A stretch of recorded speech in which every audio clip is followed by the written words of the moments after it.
You have two choices in life. You can choose to have a good time, or you can choose to have a bad time. Timm Chiusano, Emmy Award-winning former Fortune 100 company executive who led a team of 240 people but recently quit to focus on content creation and writing, being the author of an upcoming book, How to Get Addicted to Appreciation, available in September 2026. We should be constantly curious about all of the things that go into all of us, just the act of noticing. That can put you on a path to having a deeper relationship with everything in your life. So appreciation is a precursor to kindness by the sounds of things. When you're practicing appreciation, you are simply practicing the art of noticing the world around you and the ability to see the good in whatever it is. A disposition of appreciation can help you have a better day-to-day, not be so hard on yourself, and give yourself a better opportunity to make whatever you want to do with your time that you have.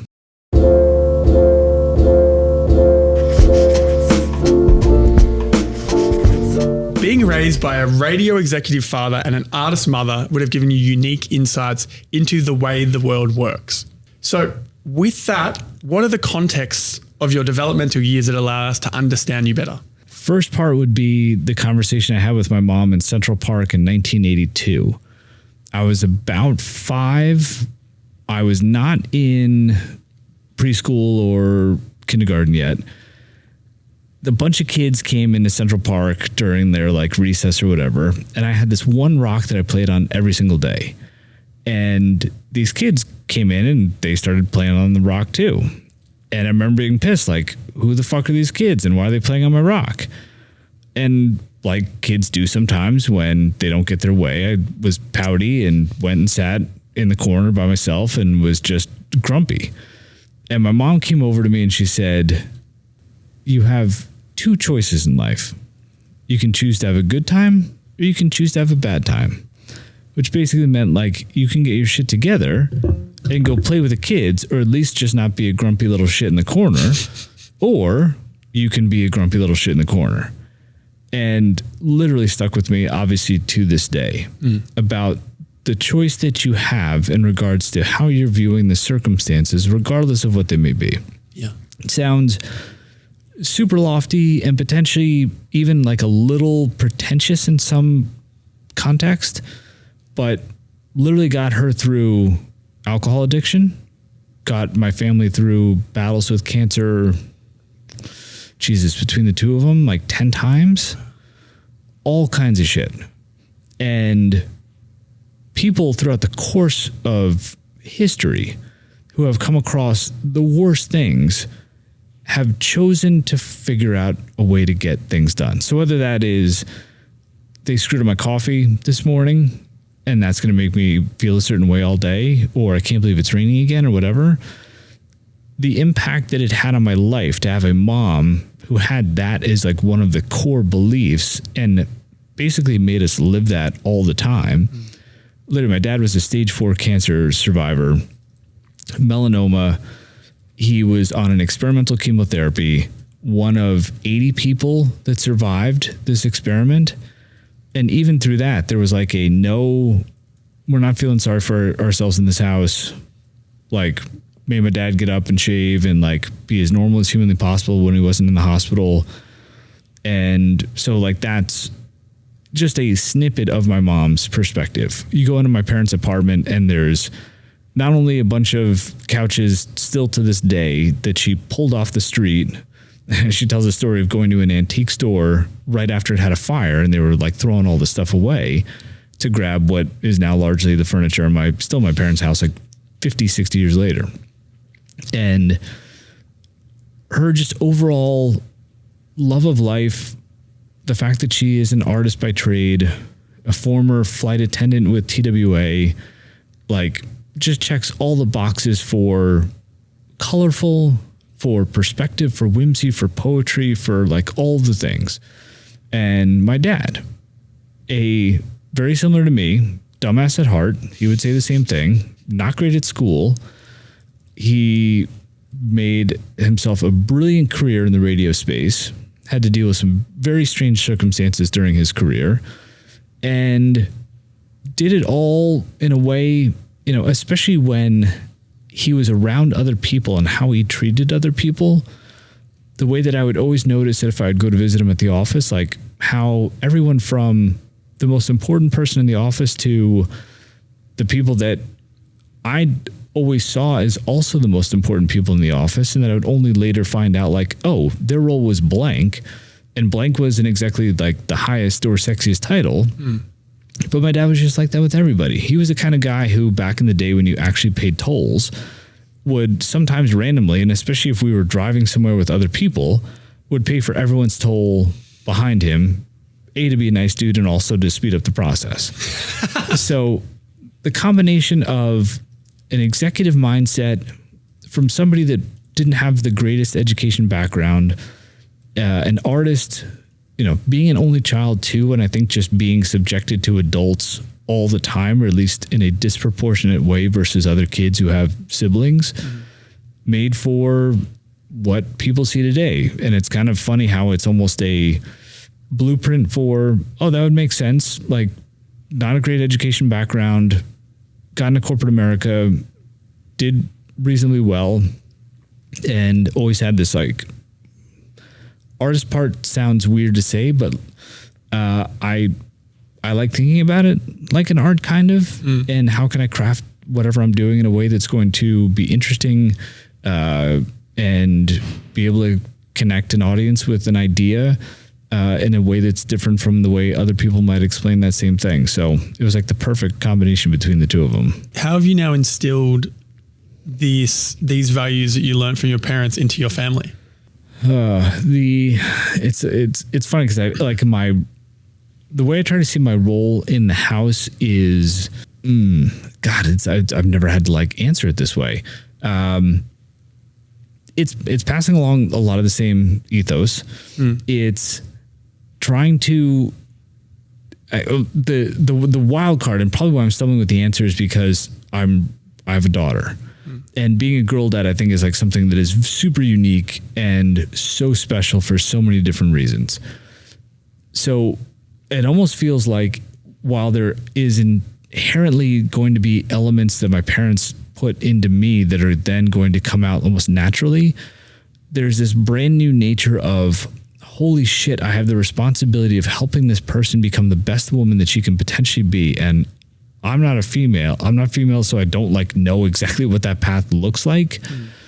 And the care, and I think just the overarching humility that comes with being a girl dad, quote unquote, makes it super unique. So I feel like my job in the house is to help everybody else have the best day humanly possible every single day to the best of my ability. Yeah. So what makes a day the best day humanly possible? Everybody feels like they are accomplished enough without being too exhausted and have had elements of joy sprinkled in throughout the course of the day. What about through the tough days? Same thing, but with the ability to still have great question, with the ability to still have enough confidence and feel like their self-worth isn't depleted so much that it makes the next day that much more difficult. Interesting. So do you have any good techniques to reset your self-worth at the end of the day, and when there's been a day where you've just been completely pummeled? Yeah. Another brilliant question. I would say focusing on other people, right? Like when I was at my most depleted, especially when I was still trying to balance all the things and do the corporate job, plus all of the other stuff that I didn't know I was building, but I was building just in case. And even now, when I feel like I'm at my lowest, when I can do something that is outward, it distracts myself from myself. And I think that that's the secret sauce, right? Like, you don't think about how you are feeling or like what the woe is me part might be, whether that is self-inflicted or not. And then you can channel your energy towards something that is inherently going to rebound and bring you joy simply because you did it. And especially if you do that thing without any expected outcome on the other side, you can reconfigure your energy in a way that is going to automatically become positive because it is outward facing. and also get you more thoughtful and creative in ways that is distracting from whatever might be beleaguering yourself. As long as you are responsible to understanding your feelings and what your own needs are, I think that what I just described is an amazing way to just like refocus your energy and get you back into this is how I'm contributing positively and why I should feel comfortable and confident in how that positive energy can beget positive energy for myself as well. Sure. What's an example of that?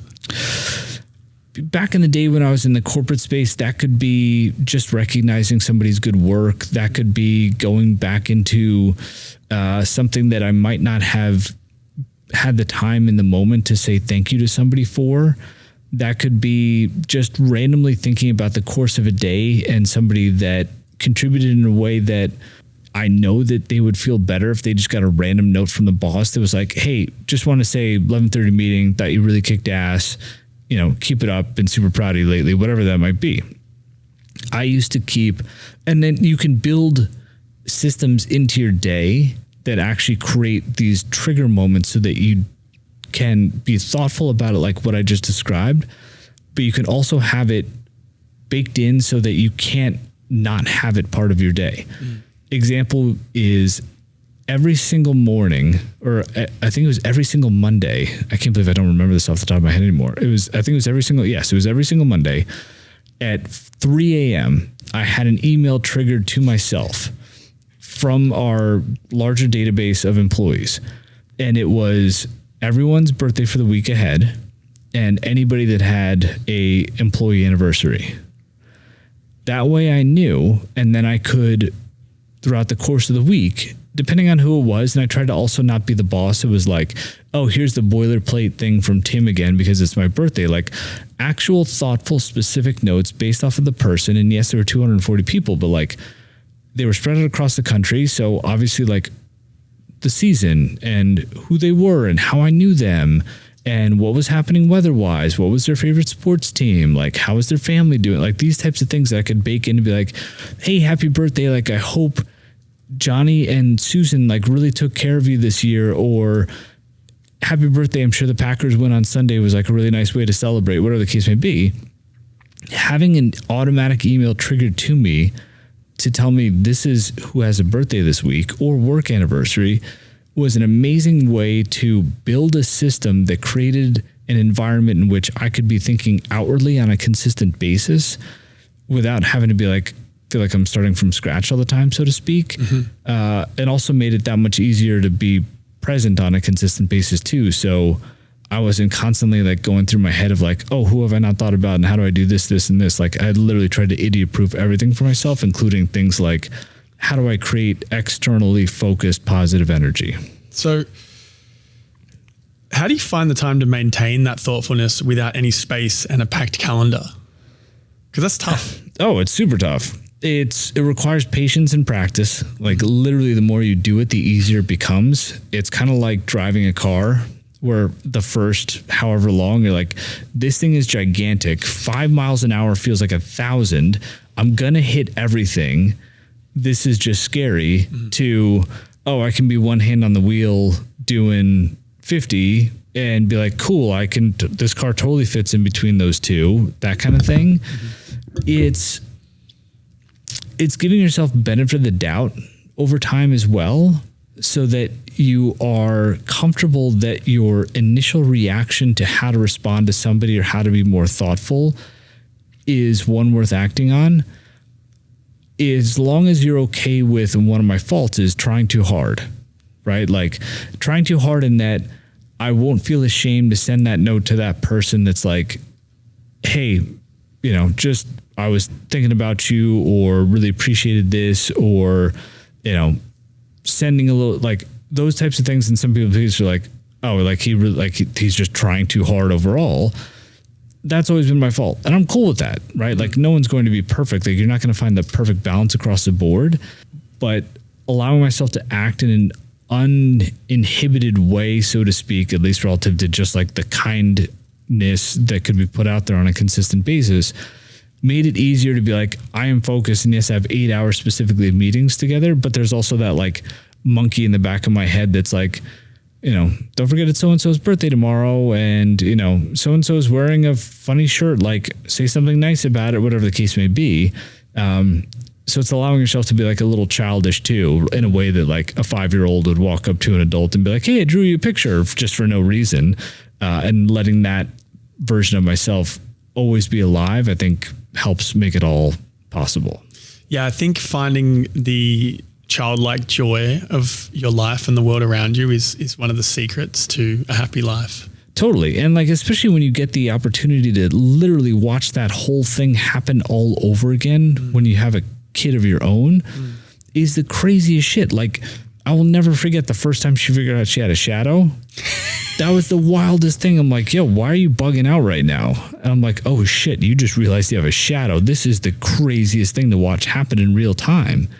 And she's like walking back and forth, or even the times where she knew what a mirror was, but would still get fascinated by the fact that somebody was throwing away a mirror on a Brooklyn street, and she would walk past it and like see herself and then just like want to stand there and hang out with it for a minute. And it just reminds you that everything really is that special and unique, which is why I think the whole idea of appreciation in general is just such an interesting concept, because you're allowed to inherently think at this like constant level set of, oh, everything is interesting, versus I need something to happen in order to show gratitude for it. Like, no, everything is just fascinating as shit all the time, as long as you don't let that 5-year-old in your brain ever go away. Yeah. When has trying too hard been a net negative in the long run? Has there ever been a scenario? It is a phenomenal question. What immediately comes to mind is the last really big job that I tried to get and that I didn't get it. And this is a super true story, and I actually have the pictures to back it up. I had this card that I bought. It was like a thank you card, or it's just, I don't even know what the hell the purpose of the card was. Like New Yorker cartoons or New Yorker cartoons. I always get those two magazines mixed up. Best cartoons on the planet, in my humble opinion. And they sell greeting cards. And there was this one card, and it's two guys sitting across a desk from each other in an interview setting. And one looks super eager, and the other one just looks like, I'm so done with this conversation. And the guy who's so done with the conversation has the little blurb underneath him. It says, what the hell, we could use an idiot, you're hired. And I went for the CMO job at my company in 2020.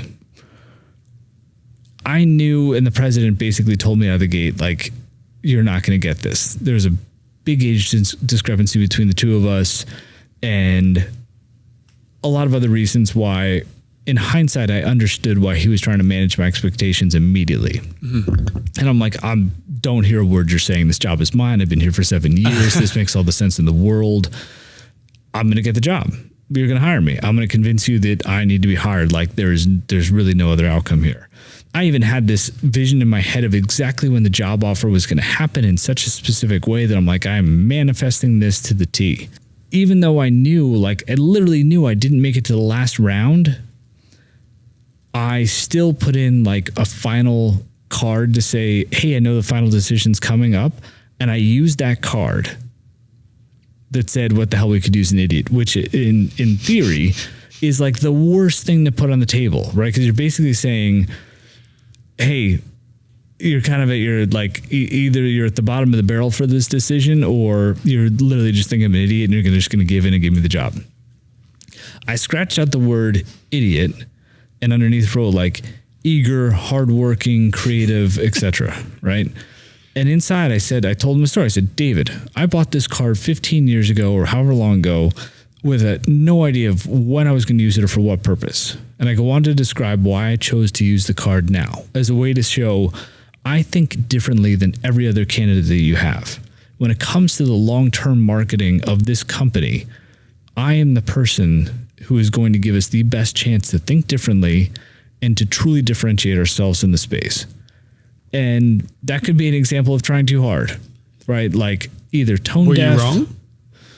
Well, I was wrong in that I didn't get the job. Were you wrong that you were the best fit for the job at that time? Age aside? I will say this. The person who ended up getting the job, far more qualified, ended up making me a better person overall, not just a better employee, but a better person overall. So the right thing happened, period. Do I think that there's a different business outcome if they chose me or him? Yes, but that's just based on the nature of us having two different approaches to the business overall. So I don't know if there was a right or wrong, but there was I don't believe that everything happens for a reason, because I think there are too many horrible things that happen in this world that I can't say, oh, that happened for a reason. But I think this happened for a reason. And the humility that I had to then swallow of, wow, it's COVID. You hired somebody externally. Like, that's kind of a big sign that you did not think that I was a person for this job. And everybody in the entire 450 person marketing department was like rooting super hard for me. And I still didn't get it. I've been there for 7 years. I'm like, have I really now hit this massive plateau in my career in my mid 40s? But if I got that job, I ain't sitting here with you. Right? Like, I'm doing something in Stanford, or I'm doing something with Charter Communications. Like, this ain't happening. So the right thing happened. I know 1,000% the right person was hired based off of what made the most sense for the business. And for me personally, in a very selfish way, the right person was hired to help me become a better and smarter human overall, to then help lead to everything that happened after that. Would you say you're happier now than I was when I applied for that job? Oh yeah. Well, you know what? I'm going to pause, because I don't know that I could scale my happiness like that. I think that I'm still figuring things out on this other side. It's been 520-ish days now. I've been counting pretty specifically. I don't know the exact number, but it's 500 and something days of doing something every day, since I fired myself. Oh, okay. Yep. Yeah, no, it's been, and I've actually have this counter on my phone. It's been close to like 8,700 days since I got my first real job, back when that was like 25-ish years ago. It's been about 4,000 days since I got my executive level job. And it's been about 520 something days since I responsibly fired myself and have been on this side. Happier is relative, because more fulfilled potentially. I'm more fulfilled because of the time that I'm spending with my family, which sounds super cliche, but you really can't describe how absolutely sensational it is to legitimately drop off and pick up your kid super frequently from school. I used to do drop off a bunch. Drop off was my jam. We used to take the bike. It was amazing. But like, I was rarely there for pickup, like maybe twice a school year. Understandably, you know, I'm in Midtown. Yeah. School's out in Red Hook. Like, it's not going to happen very often. And my wife is a small business owner whose business was literally a half a mile away from the school. So like, that made more sense. But now the fulfillment of being more present, especially for my daughter, and the fact that my wife and I truly enjoy each other's time as much as we do now, as much time as we're spending together too. I think a lot of other people would be like, wow, this is like a lot, but we will actually miss each other during the day when the other person is like, has a whole bunch of stuff and is not going to be home for several hours. And she works 13, 14-hour days every single Monday. And she wasn't home for lunch this past Monday. And I remember calling her and being like, hey, where are you? Like, I'm sitting here by myself. So definitely more fulfilled in different ways. I miss solving problems for people on a consistent basis. When I say I love that job and I love the people, I love that job and I love the people. It was like, I would argue, and I really hope at some point somebody like at Ad Age or Ad Week will be like, cool, let's sit down and have the conversation. Greatest job in the history of advertising. We focused on small business. We solved problems at scale. We utilized technology in ways that no other advertising agency was doing.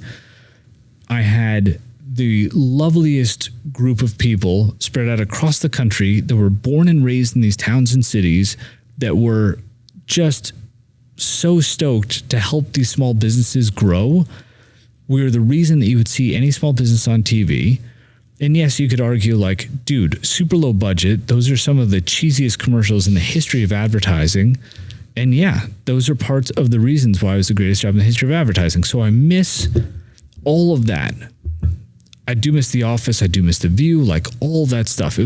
I miss P&L meetings, like the most random. I do. I really miss I miss finance meetings. I miss HR meetings, but I get to be with my family in ways that I would never be able to otherwise. And I now get to, and this was part of the decision to leave. Do I want to spend? I remember this one presentation came across my desk, and it was like one of those annual things that I had to do that was arguably one of the top 3 most important presentations we would do as a company every single year, is to like board members and all this super important stuff in the corporate space. And it was like, cool, Tim, like here's another year. Like here's what we want to do. This is what we're, and remember the year before I got like standing ovation from the president for what we'd put together. And I was so proud of myself and all this kind of stuff. And being like, okay, I know this drill. This is going to take me probably 30, 40 hours of work over the next 3-4-ish weeks. Would I rather do that, or would I rather figure out how to explain the ins and outs of corporate America to another generation and use that same time to make that kind of content for people to help it scale? And I was like, no brainer. I want the latter. Yeah. Like I really want to take everything that I've learned up to this point and pay it forward in some capacity. I haven't done that very well yet, but that's what I'm building towards. So I miss all the things, but there's a level of contentment both from a family perspective and also from an output perspective that I couldn't do while still working that job. Quick side note, what did you use to keep track of all of those days? What app? I think it's called Countdown. I think it's literally just called Countdown, and it's like the most basic. You put in what the thing is, what the start or end time is, and it'll keep this long, list. And right now, for the first time, I've got this massive gap. And I think the next thing, even though there's obviously like Christmas and New Year's and like all that kind of stuff, I think the next thing in my app countdown is my anniversary again next April. But I was using like, obviously the TED Talk had a countdown, different draft due dates for my book, things like did a podcast where I interviewed Ken Burns on Valentine's Day last year, like all of these things that were in there, but now I've got this gap. But yeah, I think it's literally just called Countdown. Super basic, almost looks too easy, but sometimes those are the best ones. And I love being able to look at my phone and be like, oh, there's X amount of days to this. Or the fact that I can count backwards now and literally open up my phone and be like, this is the exact amount of days since I started my first real job, is a really nice measuring stick, because now on the other side of it, to have a constant reminder of, if it took me 85, whatever, how many days to get to leaving the job, and if I spent about 4,000 of those days at an executive level job, reminds me how much I've learned, how far I've come, and also to give myself a little grace now of like, yes, dude, it's been X amount of time, but it's also been percentage-wise terrible at math at school, but I'm really good at managing a P&L and using numbers to conduct an argument. Yeah. The fact that there's that percentage of time now on the other side means you need to be a bit more kind to yourself relative to what your expectations could be. Yeah. Yeah. I mean, there's that saying that you really overestimate what you can do in a year and underestimate what you can do in 10. Love that. Yeah. Love that. Well, I mean, now you get to change mindsets at scale.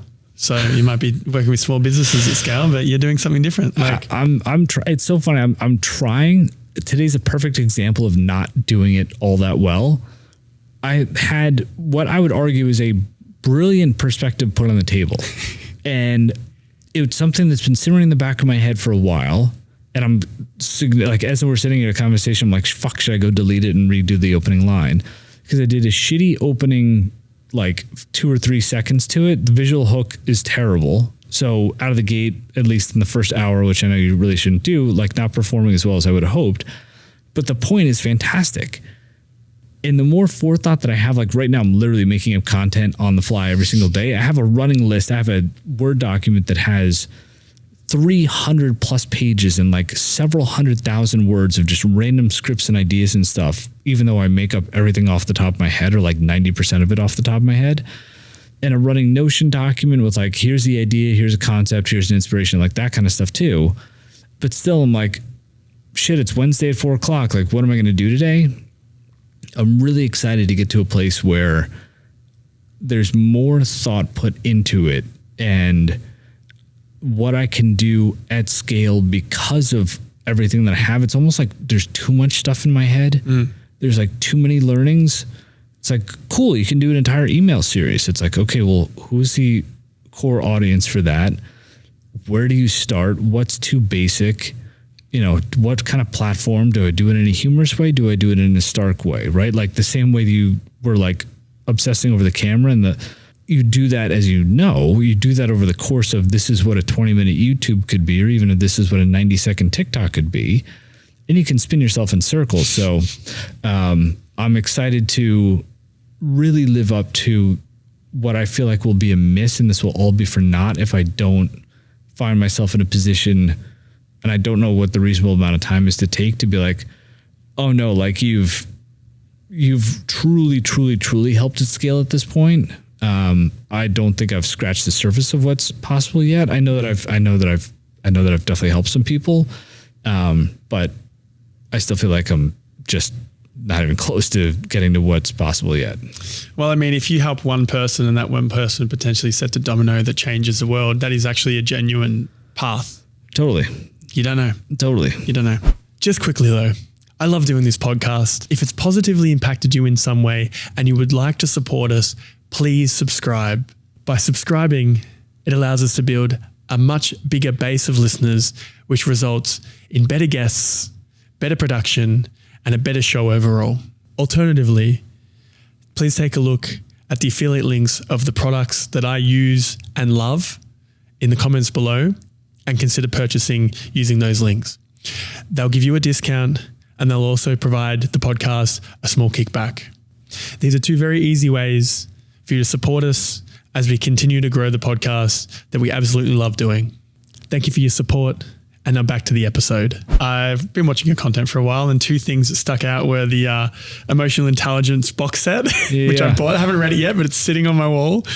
It's the next. It will change so much for you. It's the next book after I've finished. And you'll fly through it too. Yeah, I'm a very slow reader. Dude, same. I suck at reading.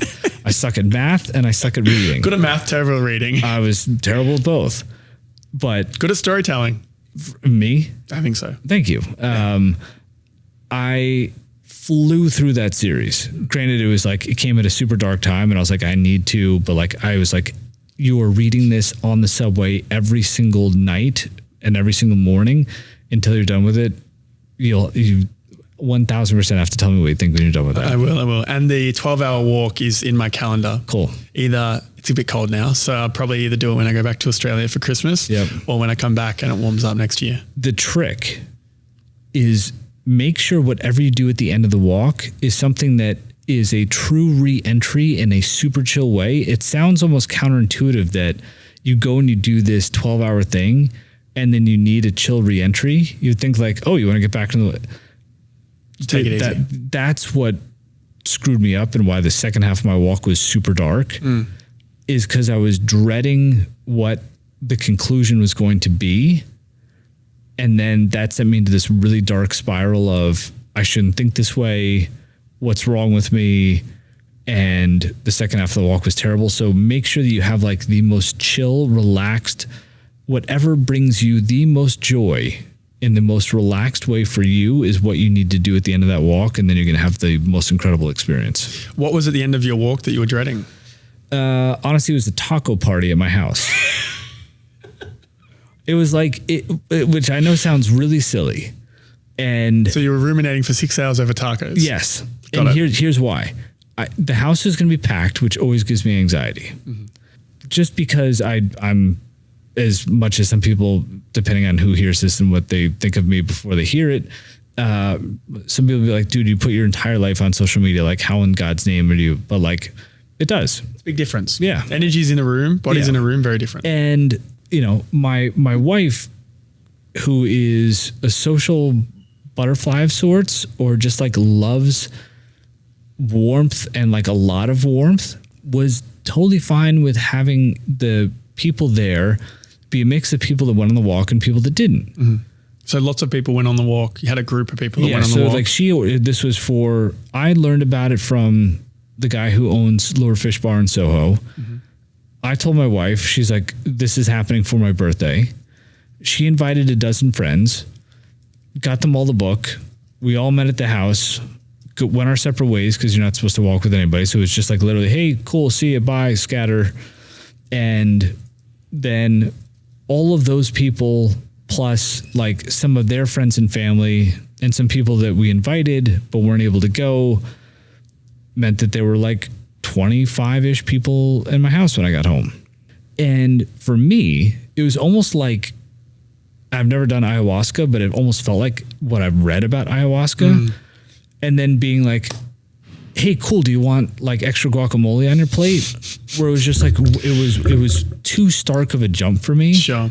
I was also dealing with a lot of anxiety around book deadlines and just like a lot of other things happening where I just was freaking the fuck out. Like I was so freaked out. Literally, I get to the tip of Manhattan. I'd walked 18 miles at this point, and I start to go home, and within like a mile or two back, I'm like, oh my God, I'm losing my shit. And it got so dark so quick. I started to think about death. I started to think about my friend that passed away a few years ago. I started to think about all of like my shortcomings.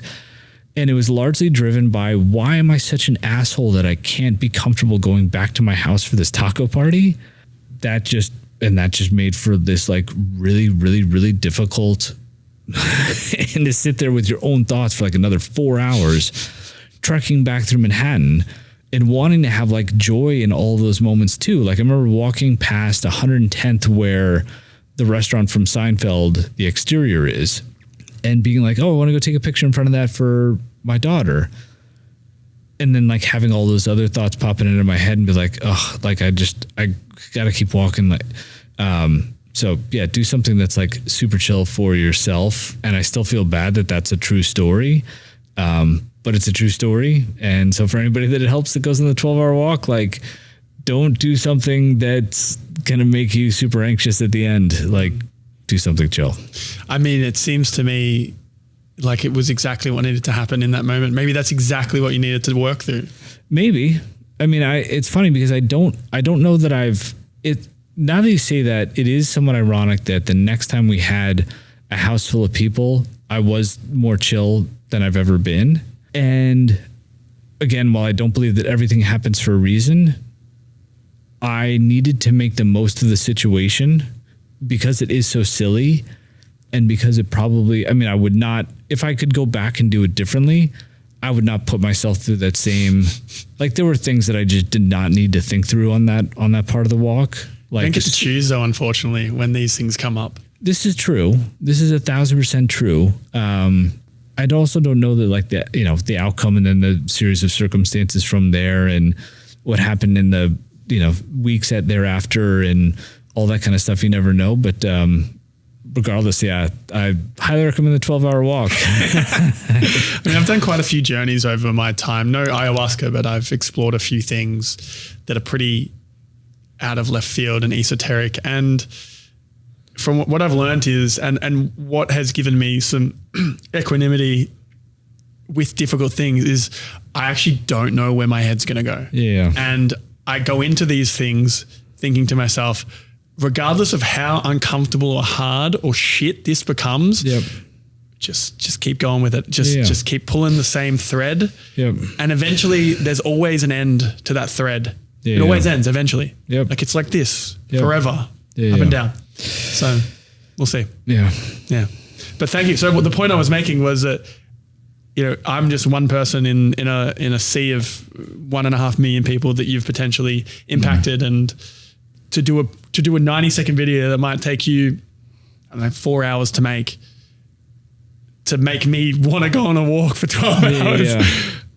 is pretty, and that 12 hours could set the tone to create some ideas that change the way I approach the podcast, which could then spark another million people changing the way they think. Yeah.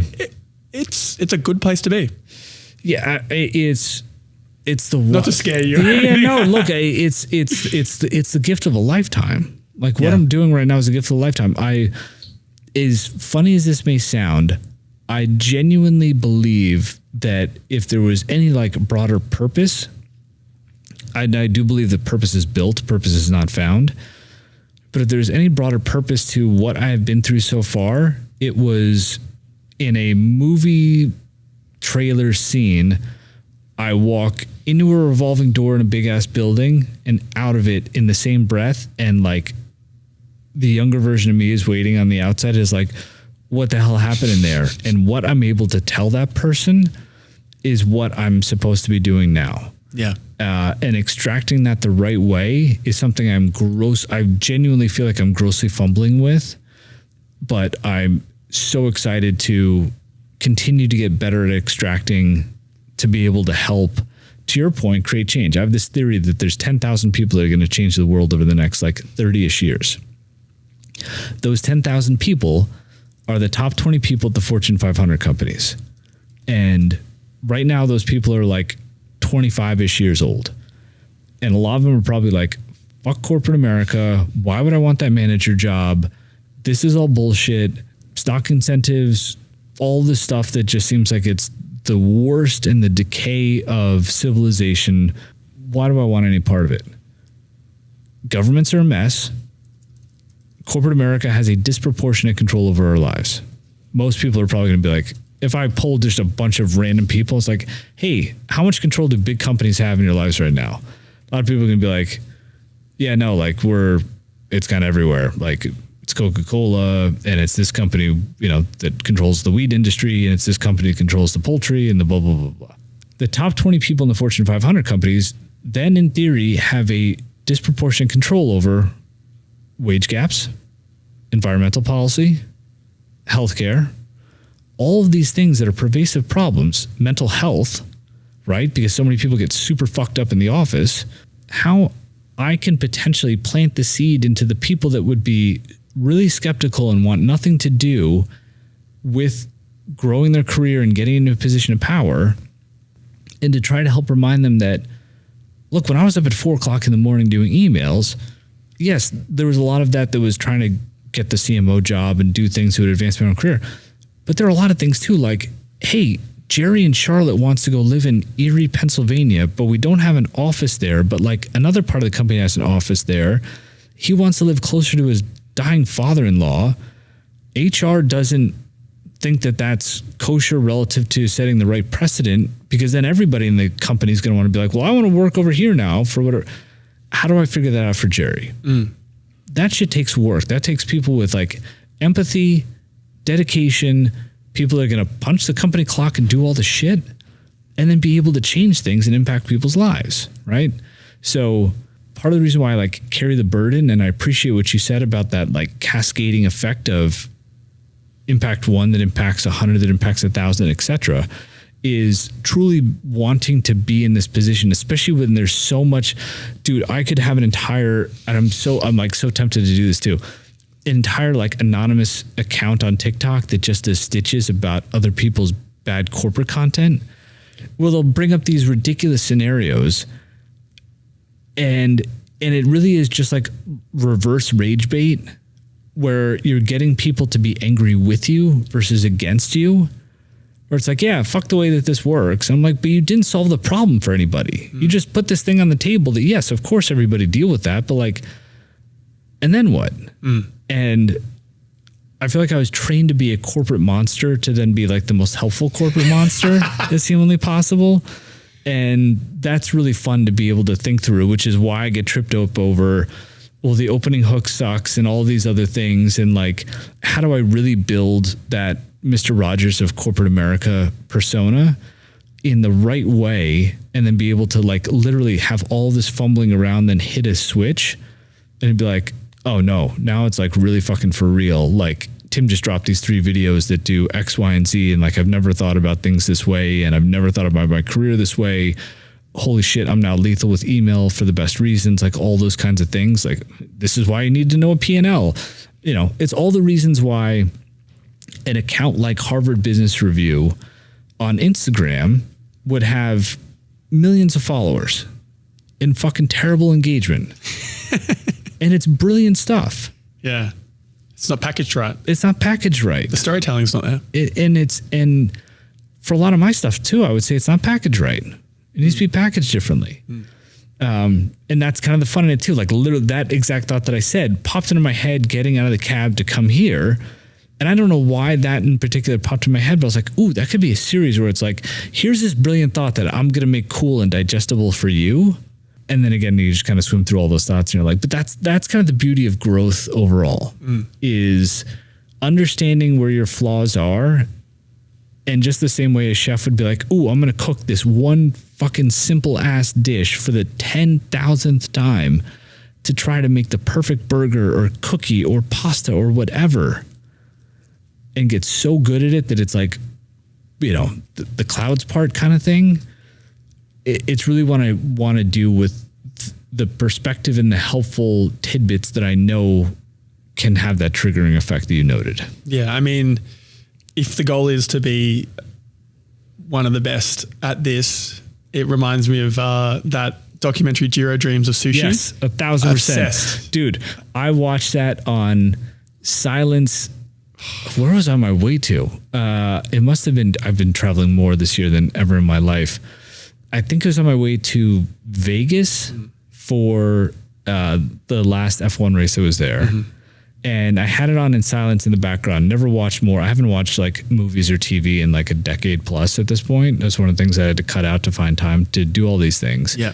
And even just watching it in silence, you were 1,000% spot on. The obsessive nature that I just, for some reason, I admire so much that you can have this thing. The love of the game. It's love of the game. And it's this like deep, deep, deep appreciation for all the elements that go into it. And it's not just surface level. Then the potential within that too is just phenomenal. Like it feels good for some reason as well. And I really hope that a lot of people can find what that thing is. They don't necessarily have to get that obsessed, but like find that thing is, or at least have a deeper sense of connection to the parts and pieces and its meaning. Because again, that could be like, you know, whoever came up with this crazy ass DJ booth and the design went into it, right? But like, those are the things that can connect you from simply noticing something to, I could dedicate my life to this thing. Do you think there's a way that you can train that obsession? Absolutely. Maybe through the act of appreciation? 1,000%. 1,000%. First, you have to notice it. Yeah. Literally 90% of appreciation is just noticing something.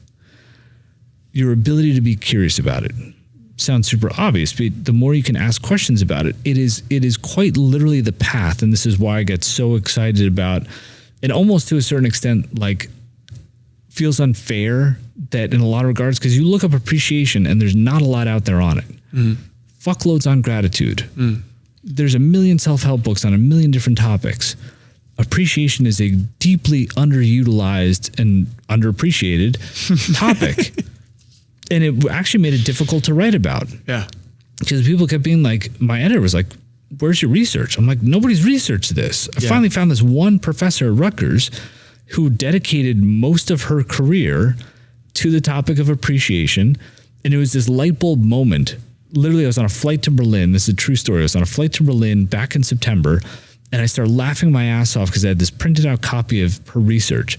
And I'm like, there's no fucking way that after all this time, this was like 5 years from going from an Instagram text only story in 2018, where I had the worst day in my career and I get distracted by a manhole cover. And I'm like, I'm the dumbest motherfucker on the planet, from going from like all of these super overwhelming thoughts to a manhole cover. Monkey mind. Yes. And I'm like, what is this? And I was like, I'm addicted. You know, I'd said, be addicted to appreciation is all it said. And it was like this mantra, but I was really saying it to be okay with No, like, don't hate yourself for the fact that you saw this and you noticed it. And this cascading effect literally is proven to increase your well-being on a day-to-day basis because you're noticing more things around you. It's the way that you can go from, as a kid or even as an adult, from just seeing something, sushi, to becoming Jiro, to seeing a guitar, to then being obsessed with different type of strings and who's the manufacturer there and how did they come up with that design that creates that sound that can only be replicated when you make it on this kind of machine with this type of material. Appreciation is the disposition that will create a cascading effect that is different from gratitude, because gratitude is transactional, and it will allow you to not only be more comfortable and confident in how you just approach the world because everything just becomes friendlier and more interesting, but it will also allow you to find the deepest passions that you may not have ever considered. Reid Hoffman is the dude who founded LinkedIn. And I love this story because it has absolutely nothing to do with LinkedIn, but it shows how like this appreciation and obsession can just start in the silliest of ways. He was obsessed with this board game. I wish I remember the name of it. And he was so obsessed that when he found out where they made the board game, he went to the office at like 10 years old and like knocked on the door to be like, hey, can I hang out here? Because I love your board game. And they kind of got sick of him hanging out so they're like, hey, here's our new version of the game. Like, get out of here, kid. He went home and he obsessed over this thing and found like flaws in the rules and ideas to like upgrade the gameplay.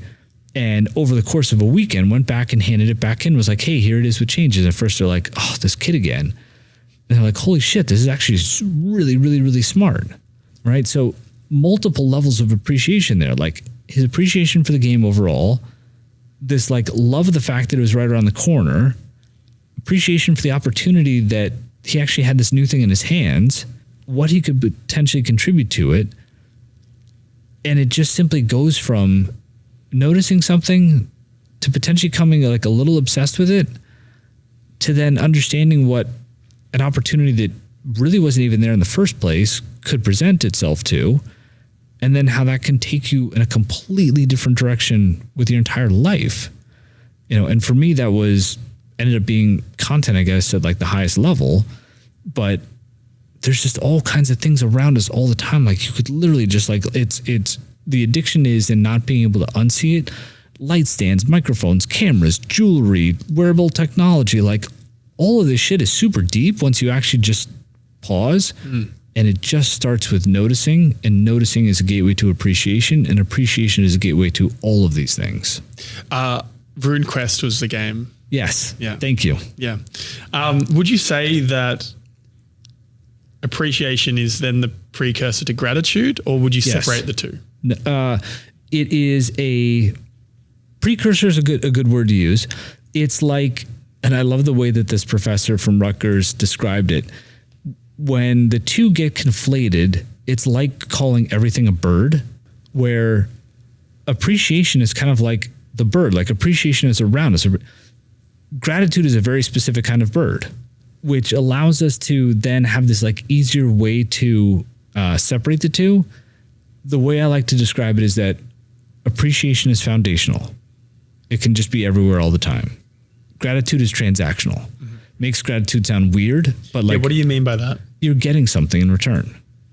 When you're using gratitude in the incorrect way, you're being grateful for things that are actually not like doing anything. You're just using the word incorrectly. What's an example of the two separated? Tell me something that you're grateful for.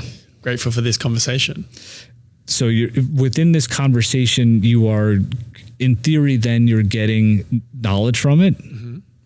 or you're getting an opportunity to share it with other people. Mm-hmm. You can also appreciate the conversation, but they go hand in hand in my brain. They do, but are you grateful for the microphone? I mean, it's a stretch. I appreciate the microphone because it's a tool towards the thing that I want to do, which then I get gratitude for. Totally. So lights, this thing, foundational versus transactional. Okay. And in the same way that gratitude can bring you that kind of like joy or whatever, however you would describe it, when people say practice gratitude, when you're practicing gratitude, you're practicing the recognition of when things are happening to or for you that you need to be thankful for. Mm. When you're practicing appreciation, you are simply practicing the art of noticing the world around you and the ability to see the good in whatever it is. Those are super distinct when you get that crystal clear about it, and can add this amazing layer to everything all the time. The ability to appreciate the New York City subway, yes, you can be grateful for it was on time, it didn't smell like shit, whatever the thing may be. But if you can appreciate the complexities of it overall, then you can appreciate the fact that, yeah, the signal system is super fucked up. But how difficult is that? Mm. Like, it's a stretch to say, you know, I'm so grateful for the sign, but I can appreciate the fact that, like, this is an iconic way to display font. It is marquee personified. And somebody at some point had this brilliant idea to miniaturize them. Right? So gratitude is transactional. The reason why I like saying that is because it makes it more distinct in that, don't forget, you're looking for these distinct things to show gratitude for, where appreciation can just be this always on element that will literally increase your well-being. Interesting. Yeah, it's a bit of a wisp of a concept in my brain that I can separate the two and need to think about it a bit more. But I can see the distinction.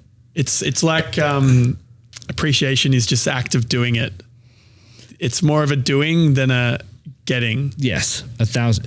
And especially when you start to use the context around yourself as well.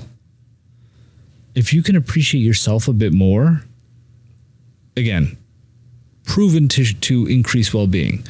And the study that this professor did put this up against like your big 5 attitudinal traits, and things like race and background and like where you came from in society and those types of elements. And gratitude is an element of appreciation, but like when measured up against these other things that bring you joy, appreciation was the one thing that was a constant variable that would consistently increase your well-being, just because you're literally looking at the world a different way. The other way I'll describe it real quick is, you know what a cognitive bias is? But explain. Cognitive bias, there's, if you Google cognitive bias, there's probably, you know, about a dozen that are like the core ones. I think there's like 50 or 60 in totality. Mm-hmm. But there are these really interesting little quirks that people can gravitate towards, that when they see something or something happens, they will react in a certain way. Basically illogical reactions from the human experience. Illogical, some are like seemingly logical, but it's like, you know, when somebody screws up your coffee or somebody does something nice for you, there can be both good and bad, basically. Appreciation can be a layer that sits on top of all cognitive biases. Mm. And when you can see things through this filter, when it's literally kind of baked into your mindset, you're going to steer your cognitive biases towards a more positive perspective. Mm-hmm. So even when your inherent traits or just things that the world around you is going to make you feel or think, you're going to be pointing them in a better direction. It is the reason, appreciation is the reason why 2 people would look at the weather and one person would say, fuck, it's raining for the 3rd day in a row. And the other person's going to be like, I think this is good for the reservoirs. Yeah. And that can make a huge appreciation because it is the act of noticing and looking for the good. It is literally that meme where there's 2 people sitting on a bus and one person is looking out towards the mountain that they're up against. That's like dark, stark rock and is like, ugh, the world is terrible.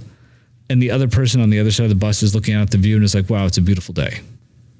So what makes the difference between those 2 people with the weather example? Like, what is it at its foundation? It's so complicated. If you were to distill it as best as possible. distilling it as best possible can come across as being a dick. Okay, See where it goes. I'm curious. It comes a few things.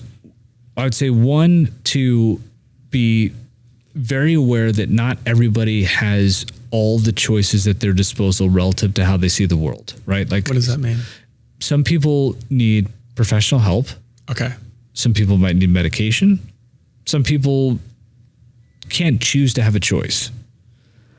Most people can choose to have a choice. And I think that goes back to what my mom said to me in regards to, like, you got two choices in life. You can choose to have a good time or you can choose to have a bad time. Surface level sounds way easier said than done. Again, can even sound pretentious in some conversations, which is why I very quickly gravitated towards that should help my mom get through alcohol addiction. That helped our family get through stage 4 melanoma, multiple bouts of horrific elements of cancer for both my parents. And literally, when you go back through the course of humanity, and when people have been up against some of like the worst shit that's ever happened, survival has come down to just figuring a way through it. So not everybody can choose to have a choice. But I think the difference between those two people on the bus, if they're basically both of the same like general mindset and perspective, is first choosing to understand that they have a choice and then choosing a certain direction, right? You can think in a lot of ways, I don't have a choice. Like, I had to do blank. I will never forget. This is going to sound like a super strange story as I get into it. I was working at ESPN. We had this company offsite because like the marketing team, the sales team weren't getting along, and they brought in this guy to basically be like somewhat of a diplomat to help everybody get along better. And he was talking about this element of choice and how he goes into these circumstances and he talks to people and companies and is like, you guys don't understand how often in life you are choosing which side of the bus you're sitting on and what you're seeing. And apparently this is the story he's telling. He's like, and so I'm giving this talk at another company and somebody stands up in the back and is like, this is bullshit. Like, I went to Vietnam, I killed people, and this was because my government drafted me and sent me over on a plane and gave me a gun. Like, tell me how that's a choice, asshole. It was like basically a challenge. And apparently, per this person's story, he gets halfway through that and he goes, oh shit. He goes, I may not have liked my choices. I guess I could have chosen to go to jail. I guess I could have chosen to go to Canada. I chose to go to war. I chose to get on the plane. I chose to accept the gun into my hand and pull the trigger and kill another person. And apparently this person literally has, and who knows if this was just a story to help explain why you don't as often as possible understand the choices that you have. But I think the difference between those two people, if given similar circumstances and potentially in more scenarios than we may give ourselves credit for, they're choosing that we have the choice in the first place, and then the ability to choose the good side of things. I don't have to go home after this. I don't. I could literally get into free, people are like, yo, free will. I'm going to do how many amazing videos are people like, free will. I ran a random marathon on a Tuesday afternoon. I went and ate 500 ham. It's choice. Accepting the fact that you have a choice. And it's why a lot of people actually look up to other people. They're like, yo, they actually bought the bus and renovated it and then traveled across whatever. They did the thing. And it's because even though it seemed super logical, they were like, this is kind of a real choice. Like, this is, if I actually go towards that door, if I get in a cab and I go to JFK and I show up at the thing and I buy the ticket and I get on the plane, if I have my ID, like, I can actually do that. But so many people get stuck in, oh, I'm sorry, I was a dick in that meeting because I didn't have a choice because my boss was blah, blah, blah, blah, blah. No, that's bullshit, right? Like, especially for those kinds of things. And that last example that I gave is like where a lot of people get stuck and they're just like, fuck. And then all of a sudden years go by and they don't give themselves a chance to understand that they had a choice to begin with. So again, big monumental things, mental health problems are super, super, super real. Professional help is very needed for a lot of people. There's also a lot of people that are just like, I'm going to kind of use these reasons for the choices that I'm making versus understanding that I have a choice in the first place. And I genuinely feel that a disposition of appreciation can help you have a better day to day, not be so hard on yourself, and give yourself a better opportunity to make whatever you want to do with your time that you have. So appreciation is a precursor to kindness by the sounds of things, if I'm connecting the dots. Yep. How can you see kindness scaling in a world of polarity, us versus them, profit over everything, and disconnection? Oh, where to begin with that one? I think because appreciation has this inherent capability to give benefit of the doubt. I think that it starts there, right? Is that important? Oh, I think it's critical, right? I mean, how often are we like, oh, why this person cut me off? Or, why did this person react that way? And like, it's all day, every day where we are potentially assuming the worst, or we're not assuming the best. Yeah. That is going to impact our mood. It's going to cloud the way that we see other people. It's going to stop us from learning. It's going to stop us from being curious. It has just an awful cascading effect. And in the simplest of ways too, right? In ways that you feel very justified of doing in the moment. Again, person cutting you off, took my seat, person's in a rush, things where you feel wronged. Appreciation can help you constantly, almost to an annoying degree for yourself, be like, oh, I hope the person's not late for their meeting. And it's that difference between being stuck in traffic and seeing the sirens a mile ahead and being like, oh, I can't believe this is happening right now, to I hope that person is okay. Or I'm super glad that I'm not in an ambulance right now. That can have a massive, and it will give you, this is the wild part about it.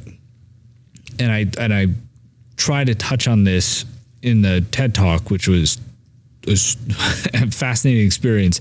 8 minutes, no teleprompter, no notes is tough, man. Holy shit, was that hard.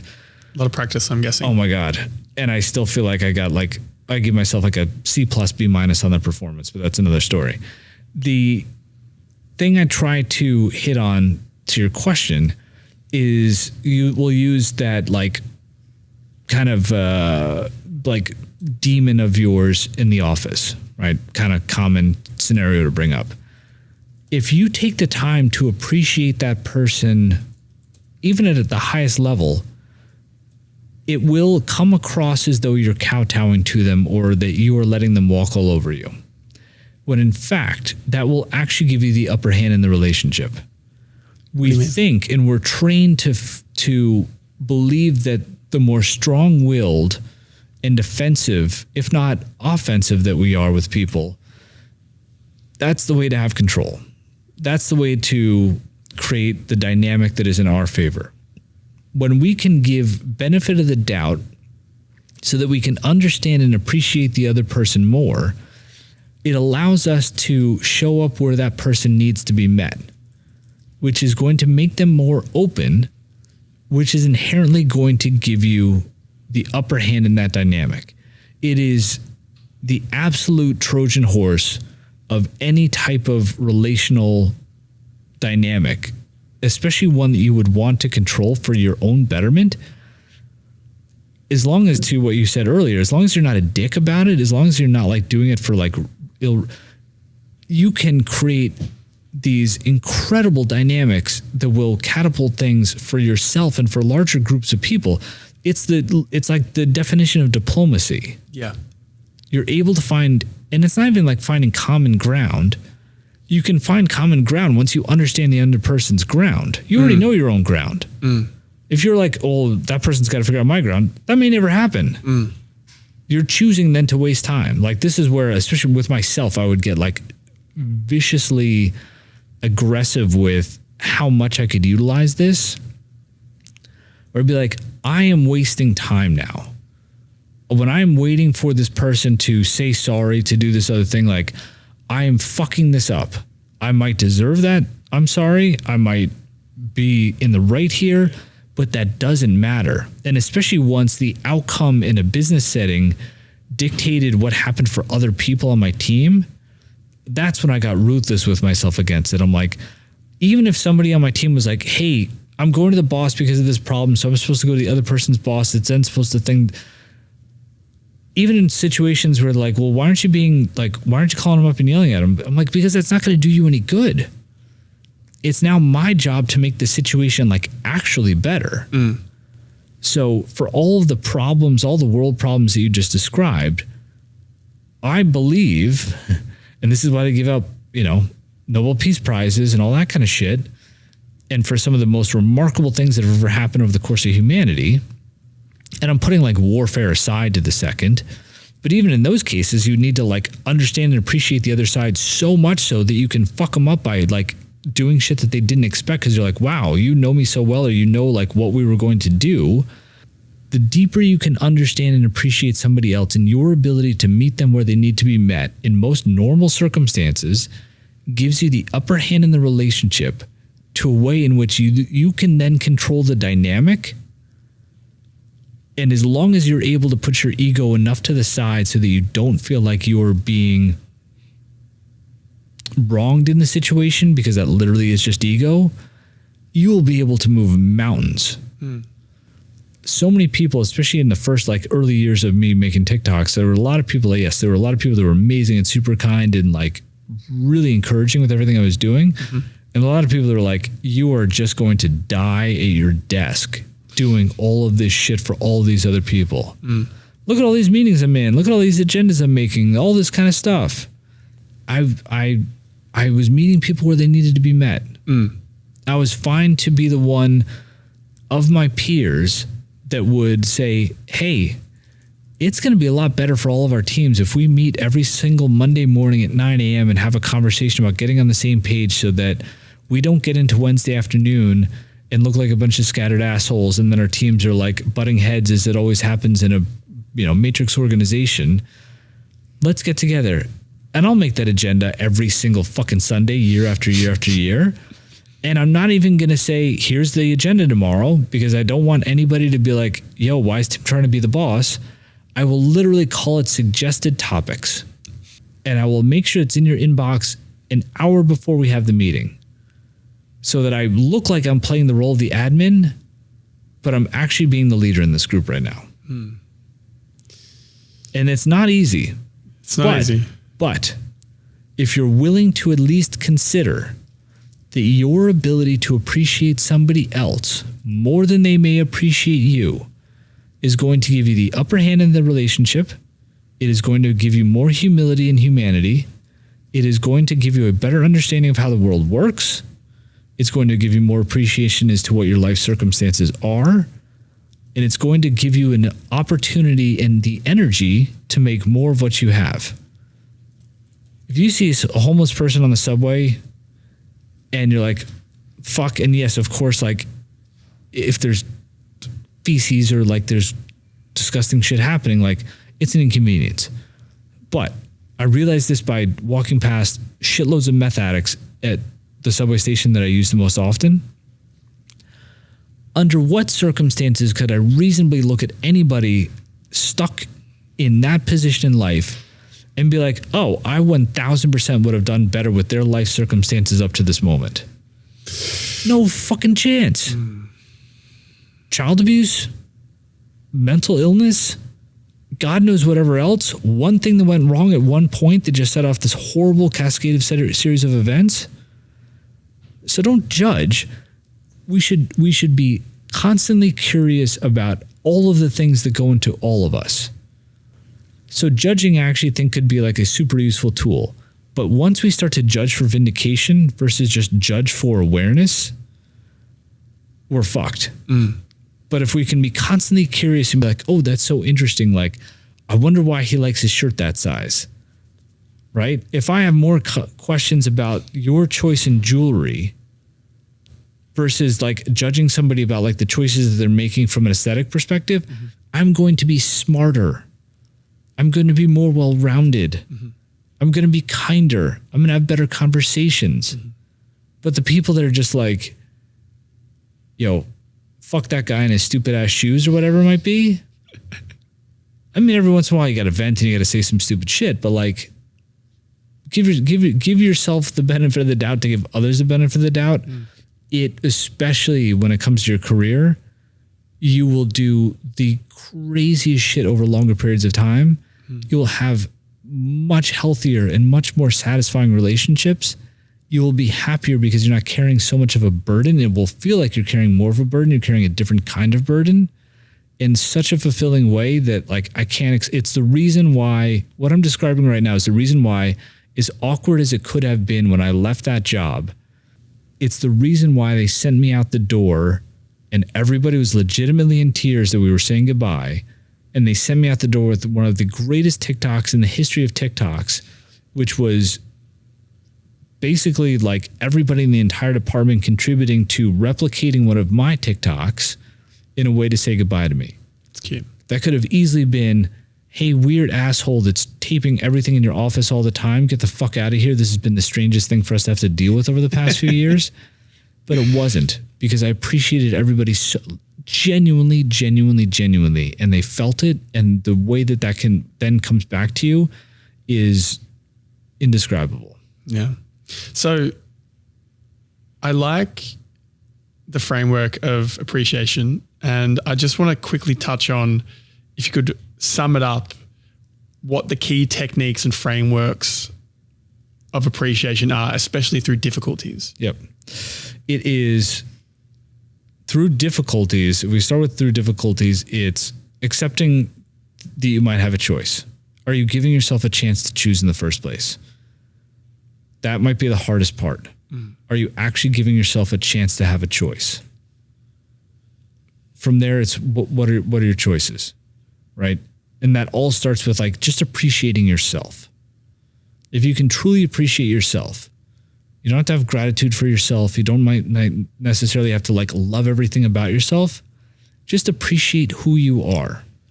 That is your strengths and your weaknesses without denial or blame.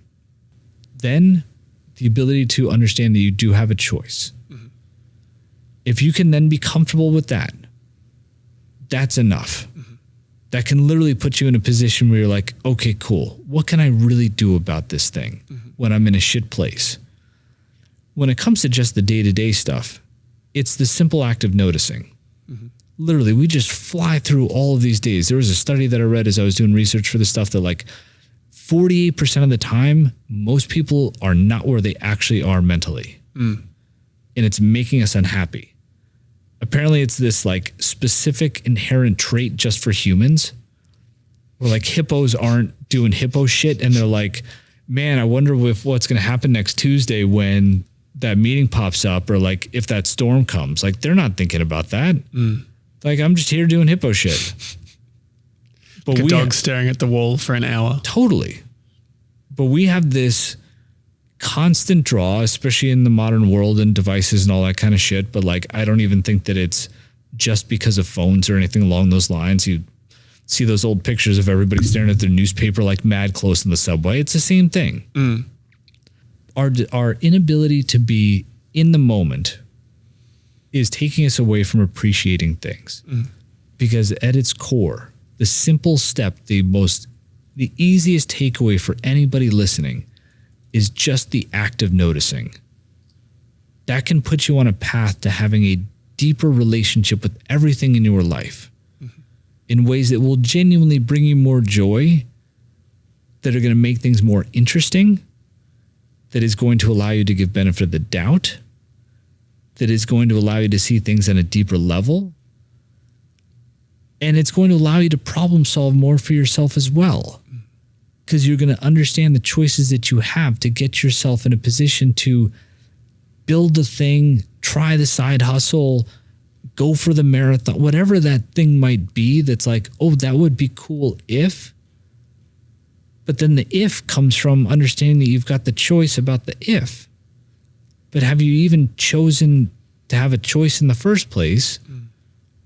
Or did you just pigeonhole yourself for no good reason? That goes into a deeper rabbit hole of like limiting beliefs and gremlins. And I've got almost too much now in my brain from like executive coaching and emotional intelligence coaching and all these like classes that I've taken and all the research that I've done. But if you're not in a good place, it is the ability, I mean, it both starts with like understanding if you're allowed to give yourself a choice. And then for just the day-to-day stuff, it's just the element of noticing, because not being present is something that is just inherently sucking the joy, the potential of joy out of any moment on any given day. So wrapping this up, what would you want your daughter to learn about appreciation and how to live a good life based on watching you? Oh God, that's a super important and very difficult question. At the same time too, almost feels redundant based on what immediately comes to my head. What comes to your head? Benefit of the doubt. What do you mean? To give anything and everything benefit of the doubt. So how are you showing her that? By the way that I respond to people, by the way that I react to any given circumstance throughout the course of a day, by the way that I might intentionally say out loud when somebody cuts us off, what benefit of the doubt sounds like and looks like, what an authentic conversation sounds like around being respectful and appreciative of what we have and why it's so interesting. Not just like, hey, eat all the food on your plate, blah, blah, blah, blah, blah. Using different ways to contextualize that so that it feels more relevant based off of the people that had to touch the food before it made it to our plate, and the work that goes in at the farm or the wherever, and the chain of events that goes to the thing versus just being like, eat your food. It's in the intentionality of creating storytelling, a greater, more interesting narrative that's going to cast a better light on everything around her on a consistent basis, so that she inherently starts to see joy without even considering the alternative. That she sees how I treat every human being on the planet, regardless of circumstances, that I will go out of my way to think a thought out loud that shows her how I'm trying to be more understanding or curious, especially under duress circumstances, showing her why you don't need to be afraid in certain circumstances and why you should be more guarded in others, based off of giving benefit of the doubt, but also being smart and harnessing your own energy in intentional ways. But really, I think it comes to the broader context for all the things in our lives, so that it's not just putting away the dishes, it's having the ability to have a machine that does these things for us, that is pretty remarkable when you think about it, that is not an easy thing to design if we had to do it ourselves, that has a collection of things that we have picked up throughout the course of our lives that mean something to us for a slew of different reasons, and all have stories behind them. And we are fortunate to have, because not everybody has everything. And that even the act of simply taking the dishes out and putting them away is an opportunity to create like a broader movie scene that is a teachable moment that doesn't have to be everything in the moment. It can just be like a single brick in a gigantic wall that is just how she sees the world, and hopefully in like the kindest and most considerate way possible, that also puts in her position of empowerment, because she understands it's her opportunity to pull all those strings, and she's not stuck having to look at it a certain way because somebody else told her, including myself. But she has the choice, and that more optimistic view that I'm describing is hopefully the first thing that she considers, but the consideration is hers and hers alone to have. So when you don't give yourself the benefit of the doubt, or when you don't give the benefit of the doubt, how do you catch yourself and readjust? I will look at all of my, especially when I was in the office, I would do this like every day. It's this, I have this deep, deep, deep fear of disappointing people. and I will think about where I might have disappointed others or myself, and make sure that I pause for the consideration that goes into that. I will most often catch myself after the fact and be like, oh, I could have been nicer about that, or I shouldn't have been such a dick, or I shouldn't have. So it's the consistent understanding that I will never be perfect at this, right? It starts right there. Like, I will never be perfect at it, almost hard stop. Therefore, like, what are the things that I could have done differently, and why would that have been a better choice? And it's why it's a practice. It's why attitude is a skill. And nothing is a skill if you don't treat it like gyro and sushi, right? So it's kind of like that. What is that very simple motion with the knife relative to the way that I use the tone of my voice, my approach, my facial expressions, all that kind of shit, knowing that that is a consistent work in progress. And especially considering the fact that, like, as time goes on, like, your opportunity to do that fully within your own control evolves, health changes, all that kind of shit too. So, like, it is literally looking at the present day like a weird athletic competition mentally. And how could I have hit that apex, to use the F1 term, even better, so that I could make a better lap time, however you want to, put that into an analogous situation, just simply based off of how I not only treated the world around me, but its broader circumstances, both for its benefit, but for my own as well, because I think inherently that becomes like a two-way positive energy street. Yeah. So wrapping up on this, one left of center question is, what does the song "Mother's Love" by the Vernon Springs mean to you? The Vernon Springs mean to you? It doesn't mean as much to me as the version by Emma Hoy, who is the original composer of the song. To me, the Vernon Springs just has a slightly different cadence to it that, like, just kind of drips me into a different place. And what's the context maybe around this song for it people that don't understand? So first of all, I suck at picking music for TikToks and Instagram Reels because it's so hard. There's not enough instrumental music out there to allow me to do what I want to do. And there's also all these limitations of you can only use 90 seconds of this, and TikTok is arguably the worst music library on the planet for this stuff right now. It's like, here's this random ass 60-second section of this song, Godspeed, right? But I came across that after another creator back in like 2020 was using some of Emma Hoy's, and I don't even know how to pronounce. I'm so embarrassed that I don't know how to pronounce. Like, I could spell it out loud, but I can't pronounce her name perfectly. Emma Hoy. I'm never going to try because I'm going to botch it so bad. I know she is from Nigeria. Yeah. I know that geez, how do you say this? Right? I know that she's a Nigerian nun, and she's a world-traveled pianist, has some of the most beautiful and most, I would say... Thank you. So, like, thank you for playing that, because that proves that, like, I'm that not just... tough. Right? And her writing capabilities are astronomical. Like, you listen to a full album of her work, and it is wild how brilliant she was at the piano. So I first stumbled upon her work in 2020.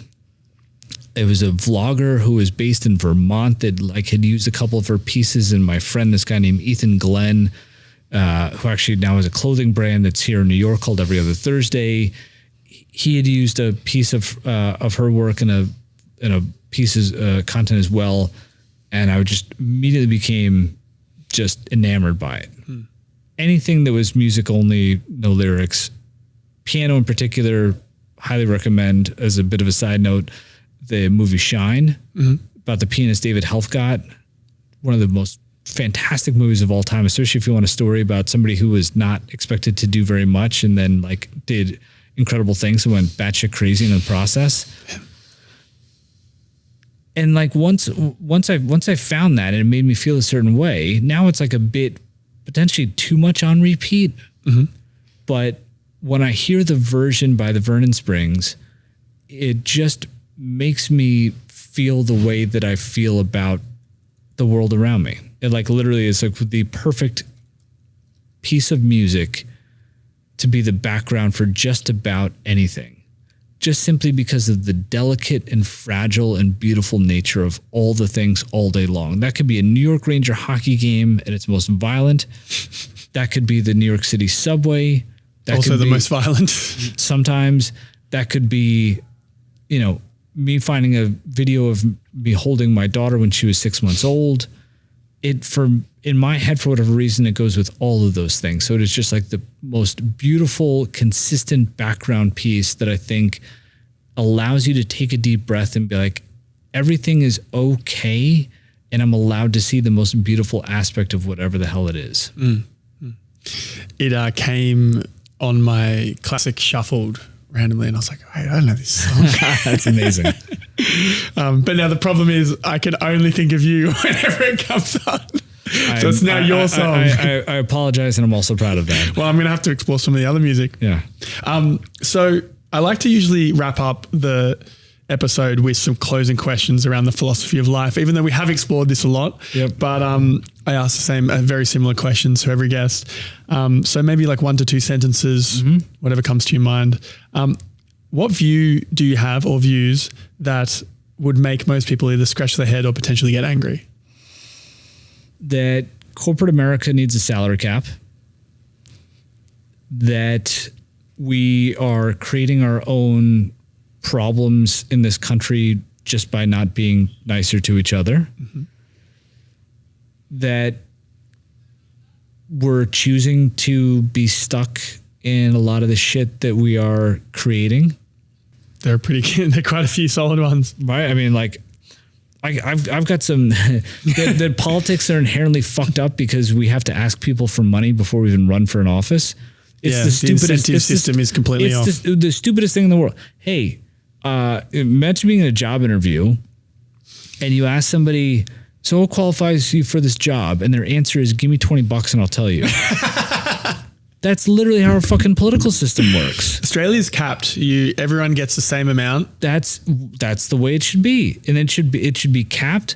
I can go off on a massive tangent on this, but like I'll leave it at those. What's one habit that you've implemented that has been life-changing? Waking up mad early. Yeah, you're crazy for that one. Do you get 6 hours sleep? Approximately. Do you feel fine? Do you feel better on more? Like, cause I need like 8.5. I don't need it. You tell me. You're sitting across the product of you're doing a great. Decade plus of this. Definitely should have got more last night, but I'm an insomniac.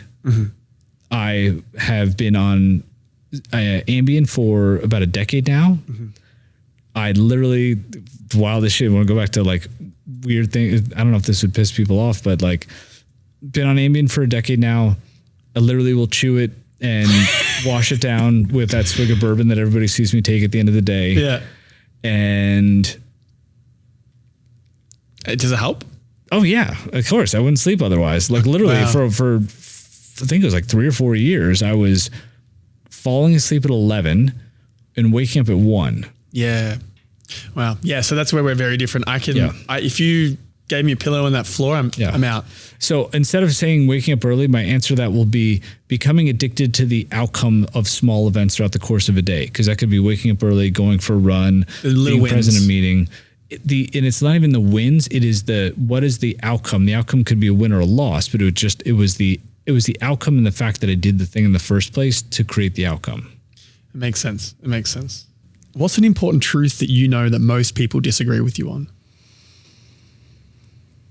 Ooh, oh man. It's so funny because for some of these, I'm like, do I sound like a dick by saying some of these things? I think it's that choice piece. Yeah. I think you're right. We always have a choice. You might not like the choices. Totally. There might be 2 really sucky choices, but you always have an option. Yeah. Yeah. And the thing that I find really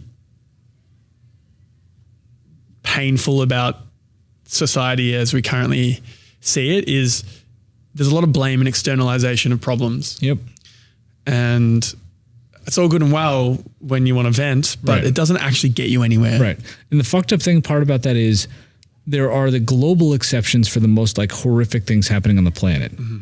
But even in those circumstances, the reason why people persevere is because they are making active choices to give themselves the best chance. Yeah. In ways that the most of us would fucking crumble around. Yeah. And that's part of what drives me nuts. And when I was getting really crazy about like surviving in corporate America, and people are like, oh, how are you doing this? Blah, blah, blah. I'm like, I don't have to run from a rocket today. Are you kidding me? Like, I need to, if shit went down again in New York City, especially being somebody that was 24 years old when 9/11 happened, I was like, yo, I need to know where the exit is all the time when I'm in the subway. Like, why is that person wearing a big ass jacket? Like those kinds of things.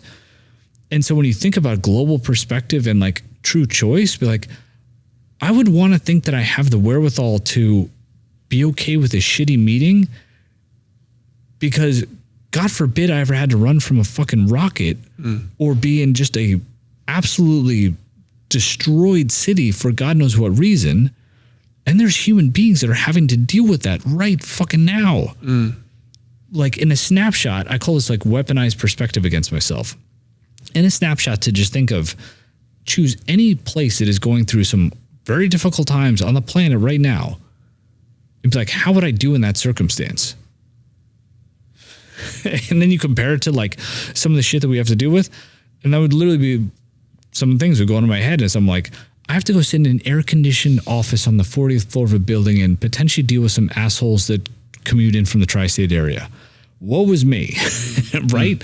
And that helped me get my shit together real quick and to be super fucking sturdy and to be really comfortable and to be really, really, really thankful and appreciative and grateful and all of the things that like, this is where I am right now. And I am choosing to be here.